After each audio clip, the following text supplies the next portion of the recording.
Oke, selamat pagi kawan-kawan bagi siswa SD yang akan memilih SMP negeri yang diinginkan, baik berdasarkan jalur nilai rapor atau berdasarkan jalur zonasi. Kalian harus pahami dulu pelaksanaan PPDB SMP 2022 ini, guys. Yang pertama, memang kenali validasi data. Jadi di validasi data ini tertera periodenya itu cukup lama ya, dari tanggal 17 Mei sampai 2 Juni 2022. Apa saja yang dibutuhkan ketika kita klik lakukan validasi? Di sini ada beberapa metode validasi. Yang pertama adalah lulusan tahun ini atau perpindahan tugas atau lulusan tahun sebelumnya dengan maksimal usia 15 tahun per 1 Juli. Bagaimana kalau lebih? Ya mohon maaf, maka tidak bisa. Kemudian kejar paket A. Yang terakhir, lulusan luar kota.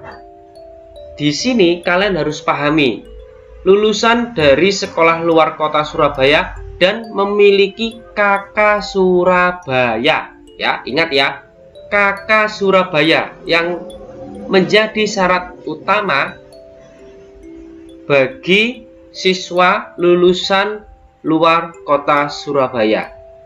Harus memiliki KK Surabaya. Itu ya yang saya tekankan di sini untuk siswa lulusan luar kota Surabaya. Jika kalian lulusan tahun ini, maka klik validasi ya. Nah, ini bagi berdomisili Surabaya dan lulusan tahun 2022. Kalau kita klik panduan validasi, kita mulai validasi. Di sini yang pertama sendiri itu adalah memasukkan NIK sama tanggal lahir. Jadi untuk tahap pertama ini kita harus kenali dulu validasi apa saja yang dibutuhkan. Yang pertama NIK, yang kedua tanggal lahir. Kemudian ini berdasarkan pengalaman saya sebelumnya ya, pada validasi tahun 2022. Kemudian menentukan titik lokasi rumah. Ya, lokasi rumah kalian berada di mana. Memungkinkan kalian tidak bisa mengikuti nilai rapor, maka kalian akan mengikuti zonasi, atau sebaliknya. Tidak ingin mengikuti nilai rapor tapi langsung ke zonasi, ya silahkan. Tapi saya sarankan bagi yang memang zonasinya dekat, segeralah ke zonasi. Karena banyak anak yang dari Surabaya itu tidak serta-merta bisa mengikuti jalur zonasi dan diharapkan mengikuti jalur nilai rapor ya. Jadi bagi yang dirasa rumahnya dekat atau nempel di sekolah negeri, silahkan masuk ke sana semua. Karena kalau zonasi berdasarkan tahun-tahun sebelumnya itu 0 sampai 500.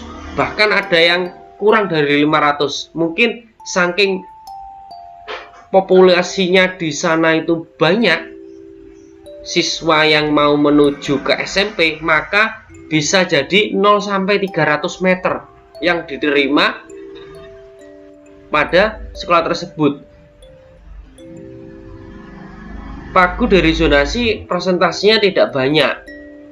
Maka dari itu kalau dirasa 0 sampai 300 silakan masuk ke sana, atau 0 sampai 500 silakan masuk ke jalur zonasi.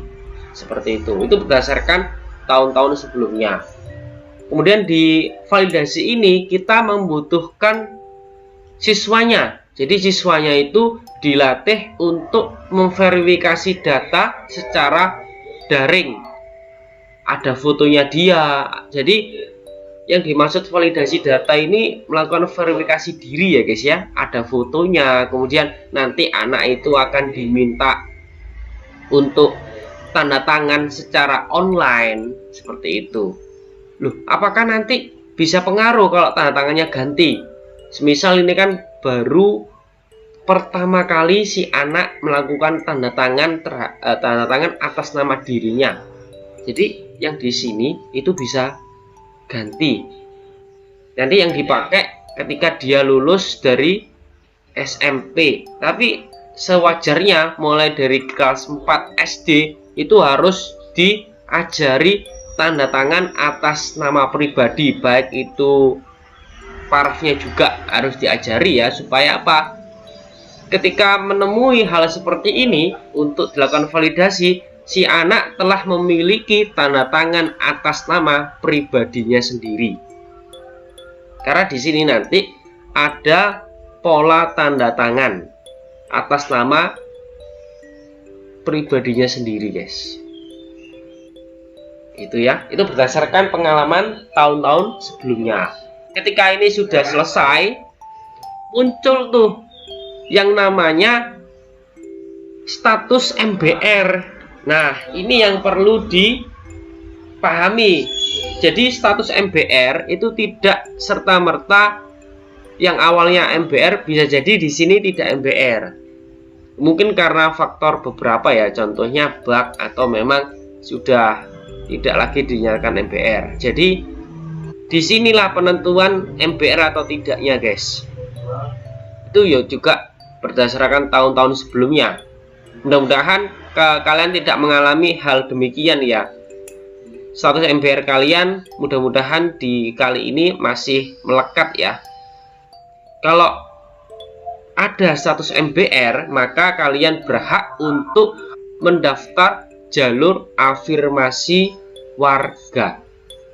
Ya, di situ memang membutuhkan syarat utamanya adalah MBR. Tapi ingat, MBR itu masih berdasarkan seleksi zonasi dan hanya bisa memilih satu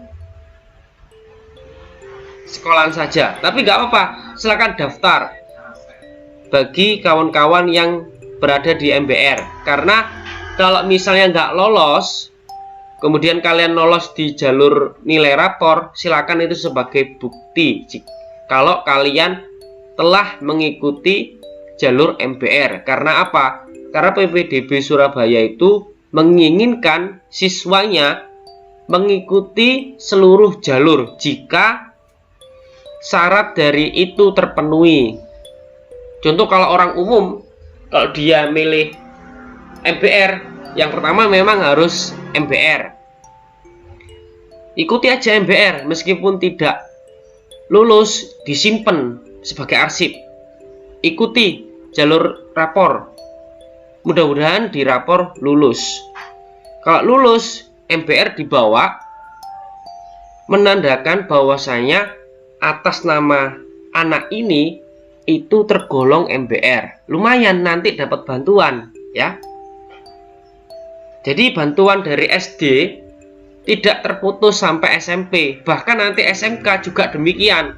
Kalau sudah dinyatakan MBR, kalian wajib ikut jalur MBR terlebih dahulu ya. Jangan serta-merta kalian loncat ke jalur nilai rapor. Kalian harus pahami itu ya, terkait pelaksanaan PPDB SMP tahun ini atau tahun sebelum-sebelumnya juga demikian ya. Seperti itu. Kalau tidak lolos lagi di nilai rapor, maka ke jalur zonasi. Zonasi itu yang terakhir ya pada pelaksanaan PPDB kali ini.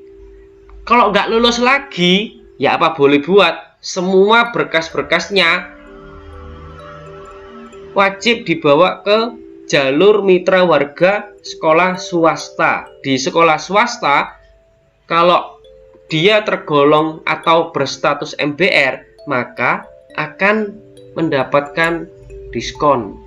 Tentu saja kalian harus mendaftar bukan langsung di sekolahnya, melainkan melalui website ppdbsurabaya.net. Tapi nanti ketika semua jalur yang ada di pelaksanaan PPDB itu sudah terpenuhi atau sudah tutup, jalur zonasinya sudah tutup, maka dibukalah jalur PPDB sekolah swasta, baik itu mitra keluarga atau afirmasi warga, dan jalur PPDB sekolah swasta yang reguler atau non MBR. Kalau non MBR maka semua biayanya full.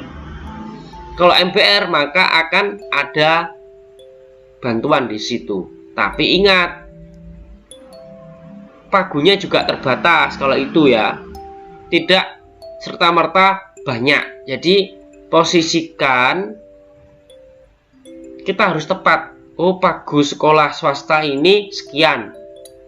Berarti ketika tank dimulai langsung kalian ambil. Karena tidak semua sekolah swasta menyediakan bangku banyak. Ya, ingat itu ya. Itu. Ketika sudah validasi selesai, ketika kembali lagi ya di sini, maka si anak akan mendapatkan PIN. Jadi yang semula kalian memasukkan NIK sama tanggal lahir, ketika sudah mendapatkan PIN, maka ketika kalian melakukan pendaftaran nanti di jalur apapun, baik itu afirmasi warga, baik itu jalur nilai rapor, atau anak memiliki segudang penghargaan atau prestasi jalur hasil lomba baik non akademik maupun akademik dan jalur lainnya, yang dibutuhkan adalah NIK sama PIN tersebut. Ingat ya, nilai yang kemarin untuk jalur nilai rapor itu berada di ambang nilai 85, baik itu sebelum pemenuhan pagu sampai dengan penambahan pagu. Loh, kok ada penambahan pagu? Gimana itu ceritanya, Mas? Begini, penambahan pagu itu tidak bisa kita harapkan secara mentah-mentah ya.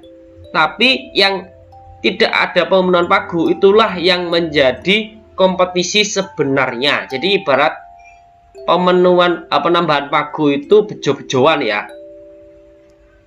Tetap berpengaruh pada nilainya baik, daftarnya cepat.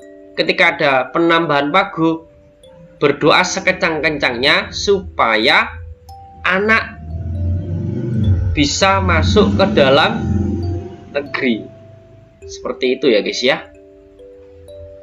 Jadi ibarat kata itu penambahan pagu itu seperti surprise atau hadiah dari PPDB Surabaya. Cuma kembali lagi, tidak untuk diharapkan ya, tetap berkompetisi secara baik di sini. Oke, seperti itu ya guys ya. Ya mudah-mudahan ada penambahan pagu supaya yang nilainya minim bisa ikut ya, tapi jangan minim-minim banget ya, seperti itu.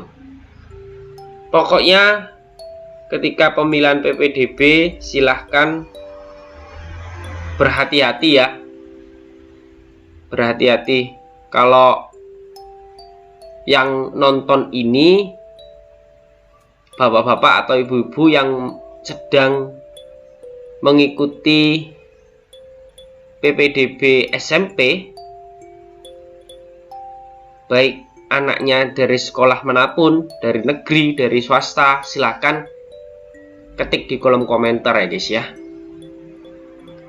Mungkin ada hal yang perlu ditanyakan dan pertanyaan itu bisa saya jawab, maka saya jawab di kolom komentar. Oke guys, kita nikmati alur pelaksanaan PPDB Surabaya tahun 2022. Bye bye.